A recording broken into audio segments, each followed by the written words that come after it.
नहीं, तो इसका मतलब 2027 आप ये कह रहे हैं कि एक धर्म युद्ध की तरह जैसा कि चलाया जा रहा है इस वक्त? तरह नहीं, धर्म युद्ध होगा। तरह ही नहीं। धर्म युद्ध की तरह नहीं, धर्म युद्ध होगा। हम्म।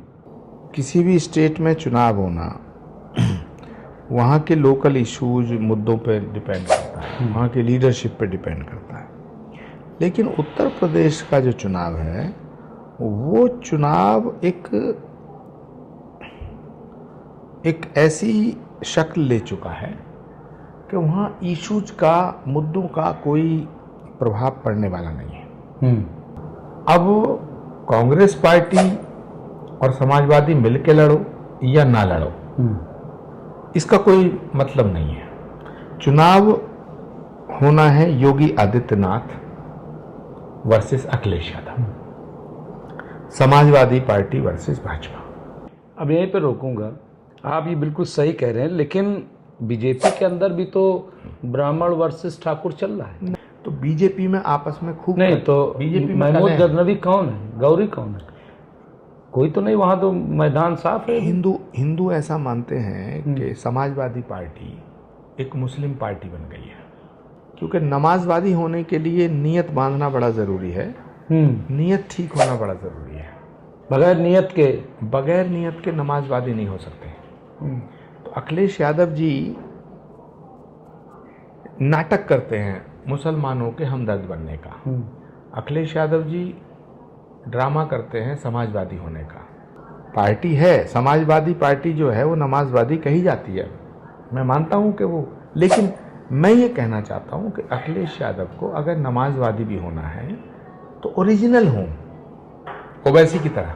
ठीक है, मैं फिर इस पे आऊँगा, मैं फिर लौट के चलता हूँ। आपने कहा ये 2027 का चुनाव धर्म युद्ध होगा, ठीक है, लेकिन 2024 में हम देखते हैं कि अयोध्या तक नहीं जीत पाती बीजेपी, 43 सीटें लोकसभा की हार जाती है 80 में से। तो नहीं, वो तो कह रहे हैं कि हमारा समाजवाद का मतलब सनातन है। अब तो वो ऐलान कर रहे हैं बाकायदा, और मैनपुरी में वहाँ मंदिर भी बहुत बड़ा बन रहा है। अयोध्या में अभी जो चंदा चोरी हुई उसको लेकर के तो बड़ा हंगामा है, बीजेपी बैकफुट पे आ गई। नहीं, बीजेपी बैकफुट पे आई है, लेकिन धर्म बैकफुट पे नहीं आया। नहीं, धर्म नहीं आया, लेकिन बीजेपी आई ना, चुनाव तो बीजेपी से होगा, धर्म हिंदू धर्म को जो रिप्रेजेंट करता है राजनीति में वो बीजेपी का। अब कोशिश अखिलेश यादव हिंदू बनने की कोशिश कर रहे हैं, मतलब है नहीं। मुलायम सिंह यादव में नहीं, ये बताइए है नहीं? नहीं, लोग उन्हें मानते नहीं हैं तो सही। वो आचार्य प्रमोद कृष्णम कहीं वो वाले आचार्य जी खो रहे हैं, लोगों को थोड़ा सा लग रहा है कि जो एक मैं प्रियंका गांधी जी को देश का नेता बनाना चाहता था, अच्छा, कांग्रेस का चेहरा बनाना चाहता था। तो नाराजगी आपकी सिर्फ कांग्रेस इतनी है कि प्रियंका गांधी को लीडर क्यों नहीं बनाया? राहुल गांधी गमले में उगे हुए पौधे हैं, डोले चढ़ा करके, बाजू चढ़ा करके, जिम में जा करके। नहीं, लोग कहते हैं कि जाती तौर पे आप ये बात कहते हैं, कोई पर्सनल नहीं। ये आचार्य जी, आप तो पहले जब कांग्रेस में थे तो दूसरी तरह से देख रहे थे मोदी जी को। अब आपने ये चेंज, मतलब कौन सी ऐसी चीज़ जो आपको बहुत मुतासिर की मोदी जी की, कि आप बिल्कुल से नहीं, जब मैं यूसीसी के बारे में आपको क्या लगता है? क्योंकि हम देख रहे हैं कभी उत्तराखंड में कह रहे हैं साहब यूसीसी आ गया, गुजरात में आ गया, ये सब। आप इसे यूसीसी को कैसे देख रहे हैं? क्या मुल्क है, लेकिन क्या आपको नहीं लग रहा है कि मोदी सरकार के आने के बाद मुस्लिम को ख़ास तौर से, और चूंकि आप तो मुसलमानों के बीच में रहें और आज भी आते जाते हैं, ऐसा नहीं है कि कुछ लोग हो सकता है लग रहा हो, लेकिन मुझे पता है, मतलब क्या आपको नहीं लग रहा है कि थोड़ा से मुसलमान अपने आप को अनसिक्योर महसूस कर रहा है? मुसलमान को क्या किसी स्कूल में जाने की अनुमति नहीं है? क्या किसी फील्ड में इम्तहान देने की अनुमति नहीं है? क्या किसी कैबिनेट में जाने की अनुमति नहीं है? नहीं, कैबिनेट में तो तब जाएगा ना जब जीत के आएगा।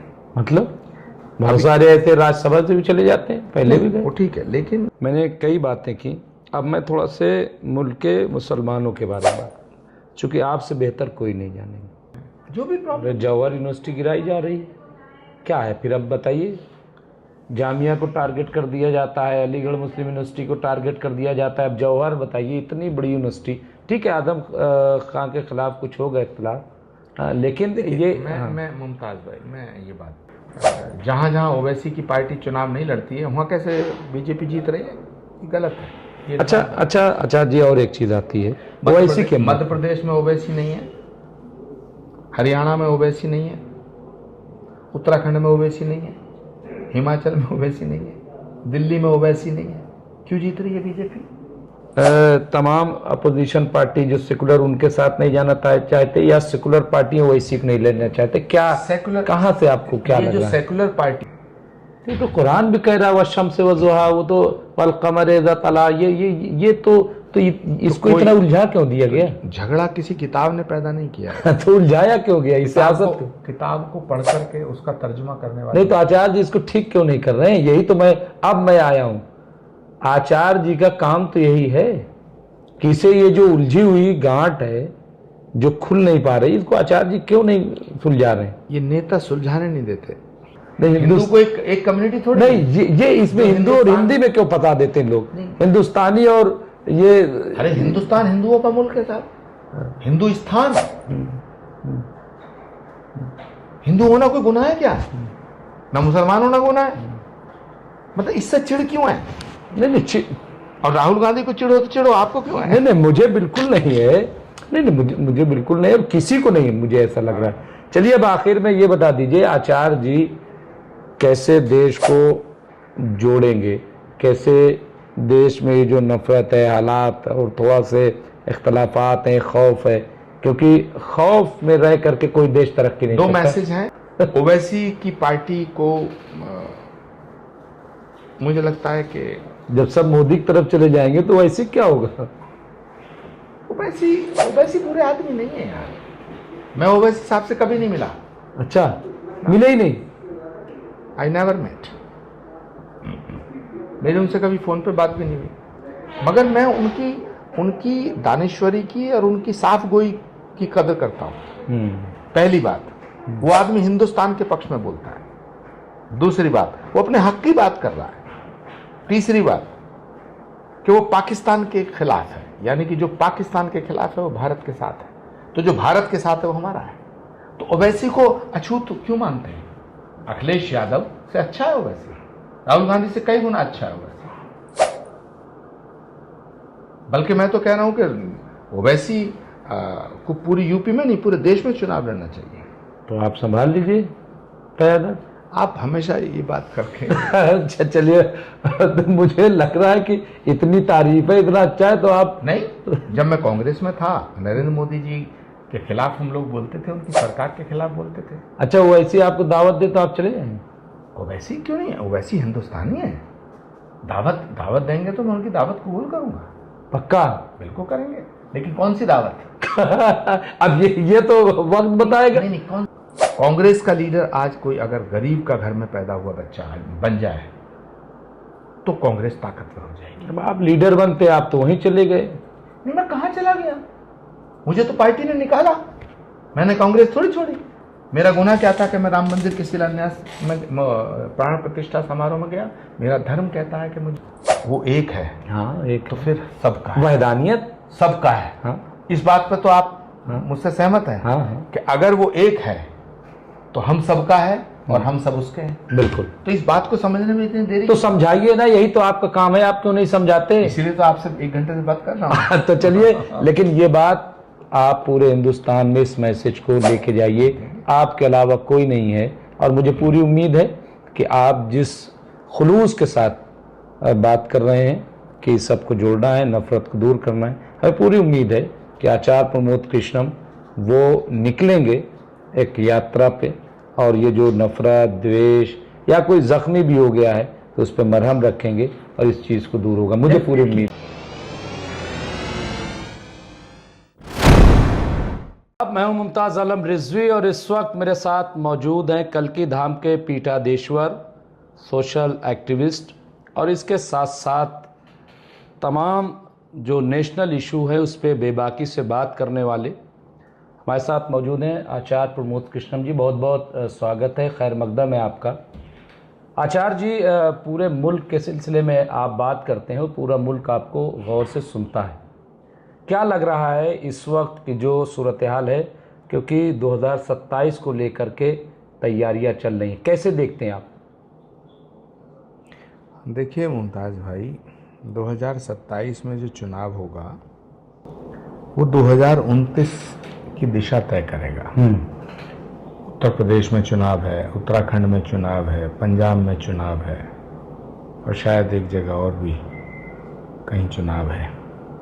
तो उत्तर प्रदेश सबसे बड़ा स्टेट है, बहुत बड़ा सूबा है और उत्तर प्रदेश के जो हालात हैं वो किसी से छुपे नहीं हैं। अब उत्तर प्रदेश के अंदर जो चुनाव होगा और उसका जो रिजल्ट आएगा, जाहिर सी बात है जिस तरह वेस्ट बंगाल का चुनाव हुआ और उसके रिजल्ट का इम्पैक्ट भारत के पॉलिटिकल सिनेरियो पे पड़ा, तो उत्तर प्रदेश का जो चुनाव होगा उसका भी, उसके रिजल्ट का प्रभाव 2029 के चुनाव पे पड़ेगा। मगर किसी भी स्टेट में चुनाव होना वहाँ के लोकल इश्यूज, मुद्दों पे डिपेंड करता है, वहाँ की लीडरशिप पे डिपेंड करता है। लेकिन उत्तर प्रदेश का जो चुनाव है वो चुनाव एक ऐसी शक्ल ले चुका है कि वहाँ इश्यूज का, मुद्दों का कोई प्रभाव पड़ने वाला नहीं है। क्यों, वजह क्या है? हाँ, उत्तर प्रदेश के अंदर एक ऐसा मैसेज चला गया है कि एक तरफ पार्टी है समाजवादी पार्टी, एक तरफ है भारतीय जनता पार्टी, योगी आदित्यनाथ जी मुख्यमंत्री हैं, और दूसरी तरफ कांग्रेस पार्टी भी जो समाजवादी पार्टी से मिलकर चुनाव लड़ना चाहती है। तीसरी पार्टी है बहुजन समाज पार्टी, जिसके बारे में सब ये मान चुके हैं कि वो चुनाव में नहीं है। तो मायावती जी की पार्टी को वोट देकर अपना वोट खराब करना और कांग्रेस को वोट देकर अपना वोट खराब करना, तो लोगों के दिमाग में ये आ गया है कि चुनाव भारतीय जनता पार्टी और समाजवादी के बीच में है। मतलब ये तय हो गया आपकी नज़र में। और अब समाजवादी पार्टी कांग्रेस से गठबंधन करे या ना करे, क्योंकि कांग्रेस के पास कोई अपना वोट बैंक बचा नहीं है। कांग्रेस उत्तर प्रदेश में पैदल है। जिस उत्तर प्रदेश ने कांग्रेस के इतने बड़े बड़े नेता दिए, ये बहुत बड़ा दुर्भाग्य है, जहां पंडित नेहरू, पंडित जवाहरलाल नेहरू, इंदिरा गांधी, राजीव गांधी, गोविंद वल्लभ पंत, इतने बड़े बड़े नेता दिए, उस उत्तर प्रदेश में आज कांग्रेस का कोई ठिकाना नहीं बचा है। अब कांग्रेस पार्टी और समाजवादी मिलके लड़ो या ना लड़ो, इसका कोई मतलब नहीं है। चुनाव होना है Yogi Adityanath versus Akhilesh Yadav, Samajwadi party versus Bhajpa. तो जब समाजवादी पार्टी से भाजपा का डायरेक्ट चुनाव होता है तो चुनाव धर्म के आधार पर पोलराइज हो जाता है। नहीं, तो इसका मतलब 2027 आप ये कह रहे हैं कि एक धर्म युद्ध की तरह जैसा कि चलाया जा रहा है इस वक्त? तरह नहीं, धर्म युद्ध होगा। तरह ही नहीं, धर्म युद्ध की तरह नहीं, धर्म युद्ध होगा। एक तरफ समाजवादी पार्टी और उनके पिछले कारनामे होंगे, दूसरी तरफ योगी आदित्यनाथ का चेहरा और बीजेपी पार्टी होगी और हिंदुत्व होगा। चुनाव हिंदू मुस्लिम होगा और इसमें समाजवादी पार्टी को बहुत नुकसान होगा, क्योंकि जातियों के नाम पर जो एक राजनीतिक दौर चला, जिसमें लालू प्रसाद यादव जी और मुलायम सिंह यादव जी और बहुत से बड़े बड़े नेता, शरद यादव वगैरह, रामविलास पासवान, उन लोगों का दौर था वो, वीपी सिंह। तब तक हिंदुओं को ये नहीं पता था कि जातियों के नाम पर बट करके हिंदुओं को बांटा जा रहा है, इसलिए वो बट गए। अब हिंदुओं को ये मालूम है कि ये जाति का जो नारा दिया जा रहा है ये तुम्हें डिवाइड करने के लिए है, इसलिए ये अपने इस मिशन में सफल नहीं होंगे। अब यहीं पे रोकूंगा, आप ये बिल्कुल सही कह रहे हैं, लेकिन बीजेपी के अंदर भी तो ब्राह्मण वर्सेस ठाकुर चल रहा है, बहुत सारी चीजें आई। नहीं, बीजेपी में ब्राह्मण वर्सेस ठाकुर है, लेकिन एक ऐसा मोड़ है जहां पर आकर के सब ठहर जाते हैं। वो मोड़ ये है कि भाई पृथ्वीराज चौहान से हमारी नाराजगी है, पृथ्वीराज चौहान से हम नाराज हैं, लेकिन गौरी का साथ नहीं देंगे, महमूद गजनवी का साथ नहीं देंगे।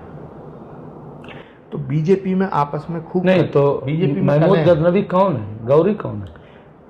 कोई तो नहीं, वहां तो मैदान साफ है। हिंदू ऐसा मानते हैं कि समाजवादी पार्टी एक मुस्लिम पार्टी बन गई है। हिंदू ऐसा मानते हैं कि अखिलेश यादव जमीनी नेता नहीं है और सिर्फ मुसलमानों के वोट लेकर के वो लोकसभा जीत जाते हैं, और समाजवादी पार्टी वहीं जीतती है जहां 30% से ज्यादा मुस्लिम वोट है।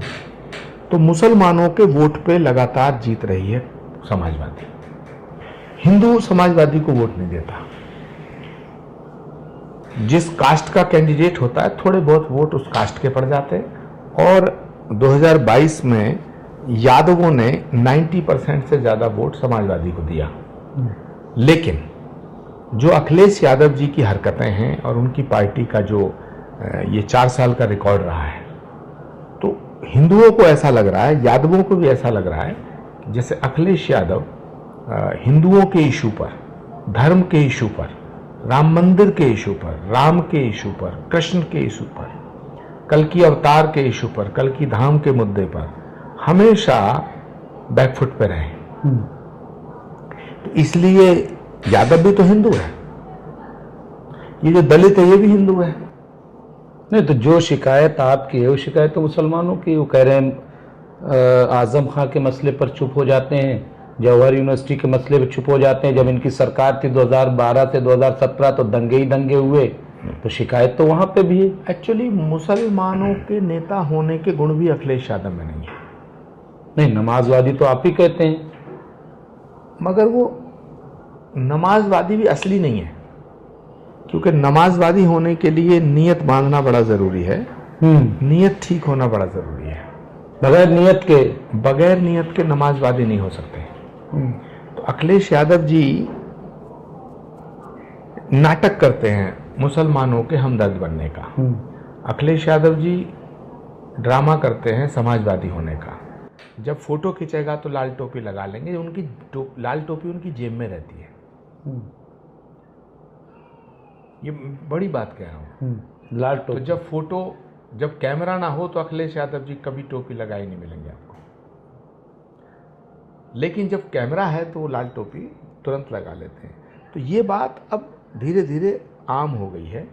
तो मुसलमानों की बात करना है क्योंकि मुसलमानों का वोट लेना है, ये बात मुसलमानों को भी पता है।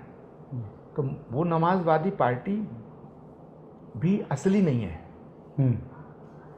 नमाजवादी पार्टी है, समाजवादी पार्टी जो है वो नमाजवादी कही जाती है, मैं मानता हूं कि वो, लेकिन मैं ये कहना चाहता हूं कि अखिलेश यादव को अगर नमाजवादी भी होना है तो ओरिजिनल हो, ओवैसी की तरह। ठीक है, मैं फिर इस पे आऊँगा, मैं फिर लौट के चलता हूँ। आपने कहा ये 2027 का चुनाव धर्म युद्ध होगा, ठीक है, लेकिन 2024 में हम देखते हैं कि अयोध्या तक नहीं जीत पाती बीजेपी, 43 सीटें लोकसभा की हार जाती है 80 में से। तो अब उससे तो लगता है कि 2024 की जो हार है, जो लगभग 35-37 सीटों पे हार हुई बीजेपी की, उसमें हिंदू बटा, 43 सीटों पे हार हुई, उसमें हिंदू डिवाइड हुआ। और वो इसलिए हुआ कि वो ओवर कॉन्फिडेंट था। हिंदुओं को ये नहीं पता था कि भाई हम हार भी सकते हैं, 400 से पार जा ही रहे हैं तो कोई फर्क नहीं पड़ता। तो हिंदुओं का एक तो परसेंटेज ऑफ वोट गिरा, दूसरा वो डिवाइड हुआ। अब उन्हें ये पता चल गया कि अगर वोट ज़ाया हुआ तो समाजवादी पार्टी की सरकार बन जाएगी और चुनाव डायरेक्ट है, ट्रेंगुलर नहीं है। तो ये एक बड़ा सवाल है और ये बड़ा सवाल घर घर में पहुंच गया है। बीजेपी से लोग खुश हैं या ना खुश हैं वो अलग विषय है, खुश हैं या नाराज हैं। वो नाराज़गी इस हद तक नहीं है कि वो बीजेपी को छोड़ के और हिंदुत्व वाली पार्टी को छोड़ के और समाजवादी पार्टी के पक्ष में जाएं। नहीं, वो तो कह रहे हैं कि हमारा समाजवाद का मतलब सनातन है। अब तो वो ऐलान कर रहे हैं बाकायदा, और मैनपुरी में वहाँ मंदिर भी बहुत बड़ा बन रहा है। नहीं, मंदिर बनाने से या मंदिर में जाने से कोई हिंदू नहीं हो जाता। जो समाजवादी पार्टी के कारनामे हैं उनसे एक मैसेज चला गया मुमताज भाई कि समाजवादी पार्टी हिंदुओं की पार्टी नहीं है। और जब ये मैसेज आम हो गया है तो हिंदू उन्हें वोट नहीं देगा, और हिंदू वोट नहीं देगा तो सरकार कैसे बनेगी। तो जहाँ 30-40% से ज़्यादा मुस्लिम वोट है, एक्चुअली समाजवादी पार्टी जो आज जिंदा है वो सिर्फ मुसलमानों के नाम पे जिंदा है, और मुसलमानों को कोई विकल्प नहीं मिल रहा है। अच्छा, आप कह रहे हैं हिंदू वोट नहीं देंगे, उन्हें कोई रास्ता नहीं मिल रहा। अयोध्या में अभी जो चंदा चोरी हुई उसको लेकर के तो बड़ा हंगामा है, बीजेपी बैकफुट पे आ गई।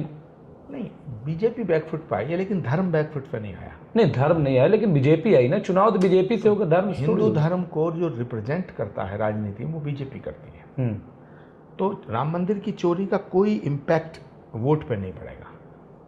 चोरों के खिलाफ नाराजगी है, ट्रस्ट के खिलाफ नाराजगी है, लेकिन राम के खिलाफ नाराजगी थोड़ी है।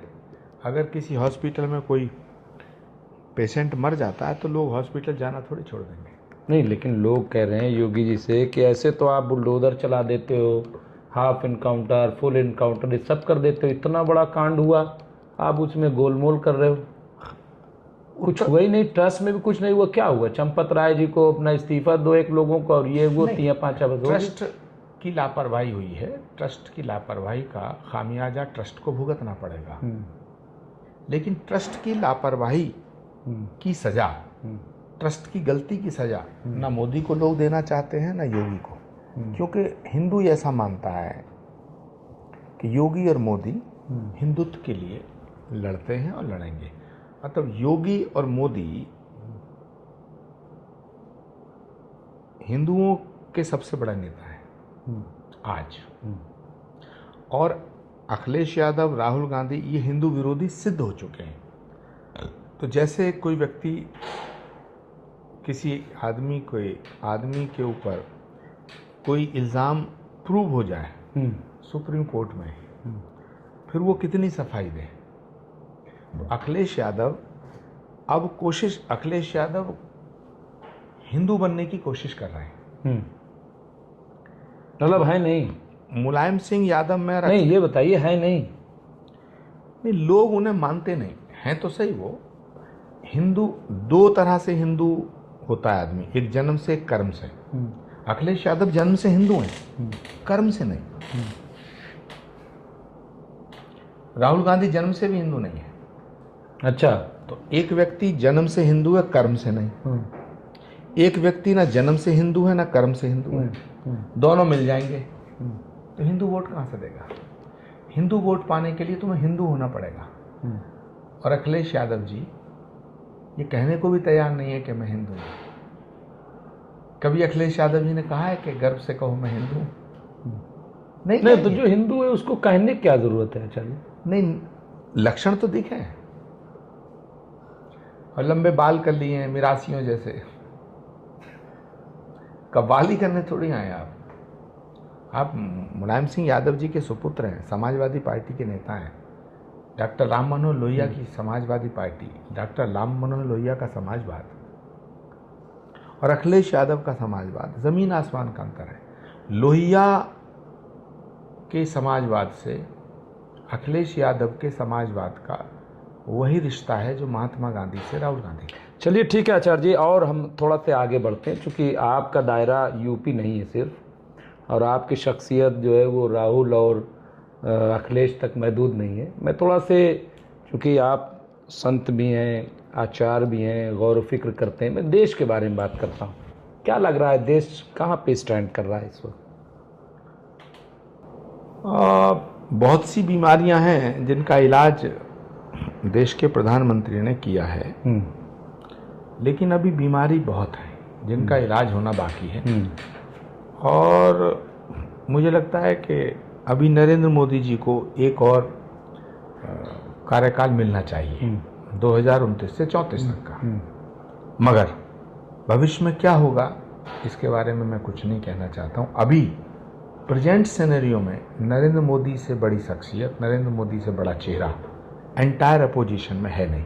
आचार्य जी क्या रोल अदा कर रहे हैं इस पूरे देश के उसमें, क्योंकि वो भी तो हैं? मुमताज़ भाई, भगवान की कृपा से मुझे श्री कल्की धाम के निर्माण का रोल मिला है। बिल्कुल, उसे मैं पूरी शिद्दत के साथ, पूरी भावना के साथ उसमें जुटा हूँ। भगवान का अवतार होगा, भगवान का अवतार हर युग में होता है। बिल्कुल, सतयुग में भी अवतार हुआ, त्रेता युग में हुआ, द्वापर युग में हुआ, ऐसे ही कलयुग में भी अवतार होगा, ऐसा हमारे पुराणों में लिखा है। तो भगवान का अवतार जिस जगह होगा, ये उस जगह का जिक्र भी पुराण में है। तो पुराणों में जिस जगह का जिक्र है कि भगवान कल्की का अवतार होगा, उसी जगह पर श्री कल्की धाम का निर्माण चल रहा है। और श्री कल्की धाम की बुनियाद, संगे बुनियाद, आधारशिला रखने खुद प्रधानमंत्री जी आए थे। और कल्की धाम भारत का एक ऐसा धाम बन रहा है जो दुनिया में अनूठा है। सारी दुनिया के धाम तब बने जब भगवान आए, आने के बाद। कल्की धाम एक ऐसा धाम है जो भगवान के अवतार से पहले बन रहा है। नहीं बिल्कुल, वो तो मैं अभी जो पॉलिटिकल सिनेरियो है आप ये पूछना चाहते हैं कि मेरी भूमिका क्या होगी। मेरी भूमिका एक दर्शक की है। अभी मैं दृष्टा भाव नहीं, मैं ये कह रहा हूँ कि ये तो ठीक है, आचार पहले भी थे, वो आपका ख्वाब था, वो ख्वाब पूरा हो। लेकिन जो लोग आपको देखते थे एक नेता के तौर पे, एक लीडर के तौर पे, कि जहाँ धर्म भी है, समाज भी है, हर तरीके के, और मुझे पता है आपका कल्की धाम भी उसी तरह का बन रहा है, वो बिल्कुल एक अलग तरह का मंदिर बन रहा है, मुझे पता है। लेकिन आचार्य प्रमोद कृष्णम कहीं वो वाले आचार्य जी खो रहे हैं। लोगों को थोड़ा सा लग रहा है कि जो एक देश के लिए बिल्कुल से एक दिशा देने वाला है, वो लग रहा है कि जैसे एक बिल्कुल।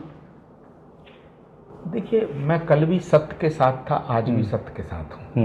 मैं कहीं खोया नहीं हूँ, लेकिन अभी मैं सिर्फ देख रहा हूँ, दृष्टा भाव से देख रहा हूँ। मैं प्रियंका गांधी जी को देश का नेता बनाना चाहता था। अच्छा, कांग्रेस का चेहरा बनाना चाहता था प्रियंका गांधी को। लेकिन राहुल गांधी के इर्द गिर्द रहने वाली जो चंडाल चौकड़ी है, उसने प्रियंका गांधी को चेहरा नहीं बनने दिया। और उसका रिजल्ट ये हुआ कि कांग्रेस डे बाई डे लोगों की नज़रों से गिरती चली गई। वजह क्या थी? आप तो बहुत करीब रहे वहाँ पे, बहुत करीब से देखा, प्रचार में हर जगह। कांग्रेस की जो दुर्दशा हुई, कांग्रेस की जो बर्बादी के लिए अगर जिम्मेदार कोई है तो सोनिया गांधी है। सोनिया गांधी का ये फैसला कि राहुल गांधी को ही नेता मानो और प्रियंका गांधी को पीछे किया जाए, क्योंकि सोनिया गांधी के अलावा ये फैसला कोई कर नहीं सकता था। पुत्र मोह में सोनिया जी ने कांग्रेस को खत्म कर दिया। तो नाराजगी आपकी सिर्फ कांग्रेस से इतनी है कि प्रियंका गांधी को लीडर क्यों नहीं बनाया? नहीं, क्योंकि उस समय उस वक्त की ज़रूरत थी प्रियंका गांधी को। नहीं, उस वक्त की ज़रूरत थी, आज अब वक्त बदल गया। अब पानी गंगा में इतना पानी बह गया, क्योंकि देश की जनता इन 11 सालों में किसी भी कीमत पर परिवारवाद के पक्ष में नहीं है, डायनेस्टी के खिलाफ है। और आप देखना, अखिलेश यादव जी हों या तेजस्वी यादव हों, या ममता बनर्जी के भतीजे अभिषेक मुखर्जी बनर्जी हों, या स्टालिन के बेटे हों, या उद्धव ठाकरे के पुत्र हों, या राहुल गांधी हो, ये डायनेस्टी युग का अंतिम चरण है। परिवारवाद के, देश की जनता, नई जनरेशन परिवारवाद के खिलाफ है। और अखिलेश यादव, तेजस्वी यादव, स्टालिन, अभिषेक बनर्जी और राहुल गांधी, ये परिवारवाद के जीते जागते उदाहरण हैं। मुझे नहीं लगता कि अभी इस देश में नरेंद्र मोदी का कोई विकल्प है। उसका बहुत बड़ा कारण परिवारवाद भी है, परिवारवाद से नाराजगी है। और उसमें नाराजगी का एक बहुत बड़ा कारण ये है कि जो लोग अपने माँ की, अपने बाप की विरासत और उनकी लेगेसी से नेता बने हैं, उनमें नेतृत्व की क्षमता नहीं है। वो गमलों में उगे हुए पौधे हैं। नहीं, अब तो और अपोजिशन लीडर है राहुल गांधी, मोदी जी से लड़ के अब वो इतनी यात्राएं, इतना सब कुछ नहीं, भारत जोड़ो यात्रा, मतलब आपकी नजर में कुछ है ही नहीं। राहुल गांधी में लीडरशिप है ही नहीं। राहुल गांधी गमले में उगे हुए पौधे हैं। डोले चढ़ा करके, बाजू चढ़ा करके, जिम में जा करके नहीं, लोग कहते हैं कि जाती तौर पे आप ये बात कहते हैं, कोई पर्सनल नहीं। जैसा व्यक्ति का स्वभाव होता है, उसकी जो उसका किरदार होता है, वो उसके कपड़ों से झलकता है, उसकी बातों से झलकता है, उसके इशारों से झलकता है, उसकी चाल ढाल से झलकता है। राहुल गांधी नेता है ही नहीं। तो फिर कौन है? कोई नहीं। उसी का फायदा तो बीजेपी को मिल रहा है। कोई है ही नहीं ना। ये सब गमलों में उगे हुए पौधे हैं। मोदी बरगद है, मोदी बरगद है। कोहनी पे टिके हुए लोग, टुकड़ों पे बिके हुए लोग बरगद की बात करते हैं, गमलों में उगे हुए लोग। नहीं, क्या चीज मोदी जी में ऐसी आपको? मोदी गरीब घर में पैदा हुए। नहीं, ठीक। मोदी ने गरीबी देखी है, राहुल गांधी ने गरीबी नहीं देखी, अखिलेश यादव ने गरीबी नहीं देखी, तेजस्वी यादव ने गरीबी नहीं देखी, मुलायम सिंह यादव ने गरीबी देखी थी, लालू यादव ने गरीबी देखी थी, ममता बनर्जी ने गरीबी देखी थी, इसलिए वो नेता बने। इसलिए तो कहा गया वो जमीनी नेता है। राहुल गांधी ने गरीबी नहीं देखी, राहुल गांधी ने गांव नहीं देखा। राहुल गांधी का क्या मतलब गांव से, गरीब से, किसान से, मजदूर से? तो ये मजदूरों की बात जब करते हैं, गरीबों की बात जब करते हैं, तो ये एक ड्रामा करते हैं, एक लिखी लिखाई स्क्रिप्ट पढ़ते हैं। ये स्क्रिप्ट पढ़ते हैं। नरेंद्र मोदी ने गरीबी देखी है, तो नरेंद्र मोदी जो भी कुछ है वो ओरिजिनल है। इसलिए लोग नरेंद्र मोदी से जब इनकी तुलना करते हैं तो ज़मीन आसमान का फ़र्क महसूस करते हैं, और उसमें नरेंद्र मोदी जीत जाते हैं। कुछ है ही नहीं, मुझे नहीं लगता।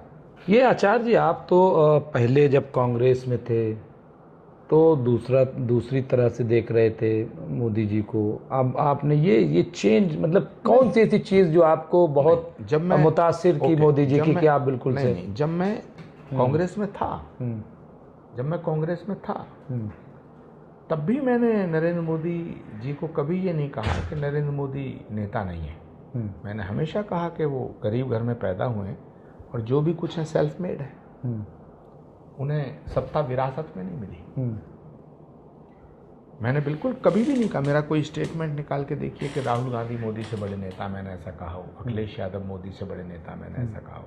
नहीं, ममता बनर्जी नेता थी, लालू यादव नेता थे, मुलायम सिंह यादव नेता थे, राहुल गांधी नेता नहीं है, अखिलेश यादव नेता नहीं हो सकते हैं।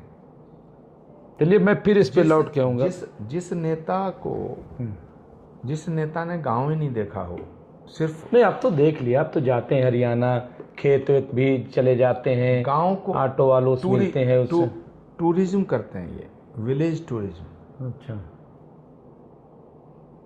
वो नाटक है, बेकार है, उसका इम्पैक्ट नहीं पड़ता। चलिए, और थोड़ा से आगे बढ़ते हैं आचार्य जी। कुछ मुद्दे हैं देश के, बड़े इम्पोर्टेंट मुद्दे हैं, चाहे वो यूसीसी का हो, SIR हो, या अभी एनआरसी का है, ये तमाम चीज़ें जो हैं, यूसीसी के बारे में आपको क्या लगता है? क्योंकि हम देख रहे हैं कभी उत्तराखंड में कह रहे हैं साहब यूसीसी आ गया, गुजरात में आ गया, ये सब, आप इसे यूसीसी को कैसे देख रहे हैं? क्या देखिए, यूसीसी जो है, यूनिफॉर्म सिविल कोड, ये पूरे मुल्क में लागू होना चाहिए,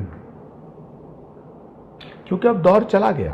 अब कहीं किसी को खास बताओ, किसी को आम बताओ, अब नई जनरेशन उस पर कोई टिकती नहीं, अब सब एक है।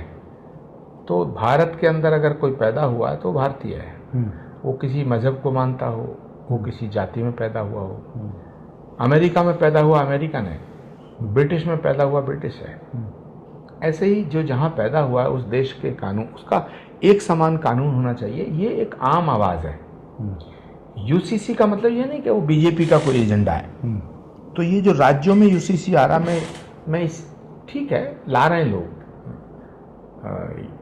यूनिफॉर्म सिविल कोड आज ना कल, कल ना परसों पूरे देश में लागू करना पड़ेगा। नहीं तो क्या वजह है कि 11-12 साल की सरकार हो गई, एक मसौदा नहीं आ सका सेंटर में? इसका जवाब तो सरकार देगी या बीजेपी के बड़े नेता दे सकते हैं, मगर मेरा मुतालबा है कि यूनिफॉर्म सिविल कोड पूरे देश पे लागू होना चाहिए और उसमें किसी भी व्यक्ति को कोई छूट न दी जाए।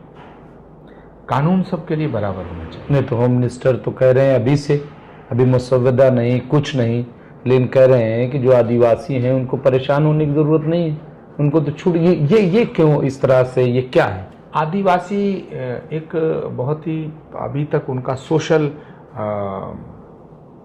जो इम्प्रूवमेंट है वो नहीं हो पाया, वो नहीं हुआ है, तो उन्हें रिलैक्सेशन दिया जा सकता है। मुसलमानों का हो गया? नहीं, मुसलमान पिछड़े तो फिर मुसलमान क्यों? नहीं, आदिवासी एक अलग कास्ट है, उसमें मुसलमान भी तो होंगे। आदिवासी कोई हिंदू ही थोड़े हैं। आदिवासियों में, आदिवासी तो एक क्षेत्र का विषय है कि जो कम्युनिटी जंगल में रह रही है, वन में रह रही है, अभी उसे पता नहीं है, वहाँ भी इंटरनेट नहीं पहुँचा है, वहाँ भी उनका ड्रेस देखिए, उनका खान पीन देखिए, तो उनको आगे लाने की ज़रूरत है, उनको थोड़ा सुधारने की ज़रूरत है। बाकी जब यूनिफॉर्म सिविल कोड आएगा तो उसमें रिजर्वेशन की भी कोई गुंजाइश नहीं होनी चाहिए। नहीं, बिल्कुल। उसमें जातियों के नाम पे आरक्षण देना, मैं इसका समर्थन नहीं करता। और आरक्षण जो लोग पिछड़े हैं उनको मिलना चाहिए, मतलब उनको मदद होनी चाहिए। और दुनिया में दो ही जाति हैं, एक अमीर एक गरीब। तो जो व्यक्ति एक बार आईएएस बन गया, आईपीएस बन गया है ना, या जिसकी इंडस्ट्री है, जो है मेंबर ऑफ पार्लियामेंट बन गए, इनको काहे की जरूरत है? आरक्षण जो है वो डॉक्टर भीमराव अंबेडकर और संविधान सभा में जब रखा गया था तो 10 वर्ष के लिए रखा गया था, और वो रखा गया था कि जो सामाजिक रूप से पिछड़े लोग हैं। लेकिन अब उल्टा हो रहा है, अब जातियों के नाम पर आरक्षण दिया जा रहा है। तो जातिवाद के, जाति के नाम पे, धर्म के नाम पे, भाषा के नाम पर तो भेदभाव नहीं किया जा सकता। फिर हमारा देश एक कहाँ रहेगा? तो अगर इस देश को और ताकतवर बनाना है तो हिंदू और मुसलमानों को सबको बैठ के सोचना पड़ेगा कि जाति और धर्म के नाम पर आरक्षण से इस देश को मुक्ति मिलनी चाहिए और यूनिफॉर्म सिविल कोड लागू होना चाहिए। आप घर की चौखट के अंदर मुसलमान हो, हिंदू हो, पारसी हो, ईसाई हो, घर की चौखट के भीतर, लेकिन चौखट से बाहर जब सड़क पर आए तो सब हिंदुस्तानी बनने चाहिए। मुझे लगता है कि इस देश की सबसे बड़ी ताकत यही होगी जब हम सब एक बराबर, झगड़ा ही खत्म हो जाएगा। मुसलमानों को भी लगेगा कि हम भी, हिंदुओं को लगेगा। अब हिंदुओं को लगता है कि मुसलमानों को बड़ी फैसिलिटी दी जा रही है, ये 4 शादी कर सकते हैं, हमें नहीं करने का हक मिल रहा है। अब दूसरा कोई ये कह सकता है कि साहब तुम भी 4 कर लो, तो ये तो कुतर्क है ना भाई। 3 तलाक का इशू यही तो था। हमारा मजहब क्या कहता है, हमारा दीन क्या कहता है, मैं उस पर नहीं जाना चाहता। लेकिन दीन का जो विषय है वो घर के अंदर का विषय है, घर के बाहर का विषय तो मुल्क है। लेकिन क्या आपको नहीं लग रहा है कि मोदी सरकार के आने के बाद मुस्लिम को ख़ास तौर से, और चूंकि आप तो मुसलमानों के बीच में रहें और आज भी आते जाते हैं, ऐसा नहीं है कि कुछ लोग हो सकता है लग रहा हो, लेकिन मुझे पता है, मतलब क्या आपको नहीं लग रहा है कि थोड़ा से मुसलमान अपने आप को अनसिक्योर महसूस कर रहा है? मुसलमानों की बदकिस्मती है कि उनको सही रहनुमा नहीं मिल रहा है। मुसलमानों ने कभी भी मुस्लिम रहनुमाई स्वीकार नहीं की। मुसलमानों ने हमेशा हिंदुओं को नेता माना और उन्हें ऐसे नेता मिले जिन्होंने मुसलमानों का गलत फ़ायदा उठाया। जब मैं मुसलमानों के बीच में जाता हूं तब भी मैंने कभी भी हिंदू धर्म के खिलाफ नहीं बोला, और आज प्रधानमंत्री जी के साथ हूं तब भी मैं मुसलमानों के खिलाफ नहीं बोलता। मेरा एक स्टेटमेंट बताओ, जब मैं कांग्रेस में था तो मैंने हिंदुओं के खिलाफ बोला, धर्म के खिलाफ बोला। बिल्कुल। और आज भी मैं हूं, आज मेरा एक स्टेटमेंट बताओ कि मैं इस्लाम के खिलाफ बोला। मैं ऐसा मानता हूं कि जो लोग इस्लाम का नाम लेकर के आतंकवाद फैलाते हैं, दहशतगर्दी फैलाते हैं, वो इस्लाम को जानते ही नहीं। और इस्लाम का नाम लेकर के जो जहालत की बात करते हैं, इस्लाम तो इल्म की बात करता है, एजुकेशन की बात करता है। लेकिन जो मुस्लिम उलेमा, मुफ्ती, हाफिज और तमाम जितने भी दानिश्वर लोग हैं, अगर वो ये मानते हैं कि यूनिफॉर्म सिविल कोड आने से मुसलमानों का बहुत बड़ा नुकसान हो जाएगा, तो गलत फहमी में है। बीजेपी आने से मुसलमान का नुकसान हो जाएगा, ये तो हंगामा था पूरा। 11 साल से तो मोदी जी प्राइम मिनिस्टर हैं। एक भी मुसलमान को अगर देश से बाहर जाने का रास्ता दिखाया हो, तो जब ना तो देश से बाहर भेजा किसी मुसलमान को, ना मुसलमान के खिलाफ जाती कह रहे हैं एनआरसी इसीलिए आ रहा है, SIR इसीलिए किया जा रहा है। देखिए, ये सारा जो है UCC में भी मजहबी मुदाखलत, ये सब नहीं, तो सरकार फिर इसे दूर क्यों नहीं करती? देखिए क्या है, CAA कानून में कोई भी ऐसा क्लॉज नहीं है कि जो हिंदुस्तान में पैदा होने वाले मुसलमान पे उसका कोई फर्क पड़े। तो कश्मीर से कन्याकुमारी तक, अटक से कटक तक, मैं फिर इस बात को दोहरा रहा हूँ, जो भारत की सरजमी पे पैदा हुआ है वो भारतीय है। और अगर हमको भारत को ताकतवर बनाना है तो हमें ये बीच की दीवार को गिराना पड़ेगा। तो कौन गिराएगा? और एक तरफ अगर हम कहते हैं कि हम मुसलमान को स्पेशल दर्जा दिया जाए या किसी एक जाति को स्पेशल दर्जा दिया जाए, तो वो मुल्क को ताकतवर बनाने में बाधा है। जब हम कहते हैं कि आप अलग हैं, हम अलग हैं, तो अपने आप अलग फिरका परस्ती हो गई। तो हिंदू और मुसलमान के दरमियान जो दीवार है उसे गिराने के लिए दो बातें ज़रूरी हैं। एक तो यूनिफॉर्म सिविल कोड, और यूनिफॉर्म सिविल कोड का समर्थन मुसलमान बहन भाइयों को करना चाहिए। आगे आने वाला वक्त भेदभाव का वक्त नहीं है। नरेंद्र मोदी का नाम लेकर के जो हवा खड़ा किया गया, जो गुब्बारा फुलाया गया, वो तो उसकी हवा निकल गई। मुझे एक मुसलमान बताओ जिसका नरेंद्र मोदी जी ने इसलिए बुरा किया हो, नरेंद्र मोदी की सरकार ने, क्या वो मुसलमान है? मुसलमान को क्या किसी स्कूल में जाने की अनुमति नहीं है? क्या किसी फील्ड में इम्तहान देने की अनुमति नहीं है? क्या किसी कैबिनेट में जाने की अनुमति नहीं है? नहीं, कैबिनेट में तो तब जाएगा ना जब जीत के आएगा। मतलब बहुत सारे ऐसे राज्यसभा से भी चले जाते हैं, पहले भी गए। वो ठीक है, लेकिन और जीतने के लिए टिकट भी चाहिए। अगर कैबिनेट में जाने का सवाल है तो कितने कैबिनेट मिनिस्टर रहे हैं? नहीं, लेकिन आपको एक सेकंड, अभी भी मुसलमान गवर्नर हैं। आरिफ मोहम्मद खान गवर्नर थे, अभी भी एक और गवर्नर बने, वो भी बने हैं। और सुप्रीम कोर्ट के जस्टिस मुसलमान हैं, हाई कोर्ट के जस्टिस मुसलमान हैं, कितने बड़े बड़े ओहदों पे मुसलमान हैं। मुसलमान होना कोई नहीं, लेकिन फिर भी आचार्य जी आगे इसमें दूरी क्यों? नहीं, मैं इसके ये एक मोदी के खिलाफ नफरत फैलाई गई। बस यही तो कह रहे हैं कि आचार्य जी में यही तो तब्दीली आई है। नहीं ना, मोदी के खिलाफ क्या आचार्य जी ये भी नहीं कह सकते कि भाई PM जो है कम से कम कोई एक ऐसा चेहरा रख ले, भाई बीजेपी का होगा? नहीं मुमताज भाई, मैं तो कांग्रेस का थोड़ी होगा। नहीं, मैं एक बहुत साफ बात कर रहा हूँ कि नरेंद्र मोदी के 11 सालों में मुझे एक मुसलमान बताओ जिसके साथ भेदभाव हुआ हो। अब एक माहौल तैयार किया गया कि भी नरेंद्र मोदी की सरकार आएगी तो मुसलमानों को कोलू में पेल दिया जाएगा, उनके साथ बड़ी जाति होगी। कौन सी ऐसी जगह है जहां मुसलमान के साथ जाति हुई है? तो अब हिंदुस्तान के मुसलमानों को ये सोचना चाहिए और मैं उनसे रिक्वेस्ट कर रहा हूँ कि पहले तो वो मोहरे ना बने। ये जो सो कॉल्ड सेक्युलरिज्म है, स्यूडो सेक्युलरिज्म, इसके शिकार ना बने।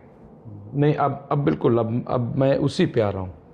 मैंने कई बातें की, अब मैं थोड़ा से मुल्क के मुसलमानों के बारे में बात करूँ, चूँकि आपसे बेहतर कोई नहीं जानेंगे।